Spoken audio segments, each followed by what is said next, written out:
د هلمند ولایت والی الحاج مولوي امان الدین منصور په مشرۍ د مرستیال والی الحاج مولوي محمد نبی حماس پښتون کې د علماء شورا له مرستیال الحاج شیخ مولوي محمد ګل، امنیه قومندان الحاج مولا امین الله زبیر، د استخباراتو رئیس الحاج قاری محمد ظاهر مبشر او د ارشاد حج اوقاف رئیس الحاج مفتی محمد اسلام واسع سره ناسته وسوه. په دې ناسته کې د روان کال حج ته اراده لرونکي هیوادوالو د نوملیکنې د چارو د تنظیم پر بیلابیلو جزیاتو خبرې وسوې. امنیتي او تخنیکي اړخونه ټول تر بحث لاندې ونیول سوه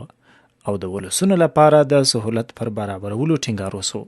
د ولایت مقام مطبوعاتي دفتر په راستول سوي خبر کې راغلي چې د نوملیکنې لپاره د ارشاد حج اوقاف ریاست له لوري جوړ سوی مهالویش وکتل سو، منظور سو او د ټولو چارو د ښه تنظیم په موخه مسؤلینو ته سپارښتنې وسوې. د یادولو وړ ده چې د نوملیکنې بهیر نن ورځ چهارشنبه د ارشاد حج اوقاف ریاست کې پیلیږي او 10 ورځې به دوام وکړي.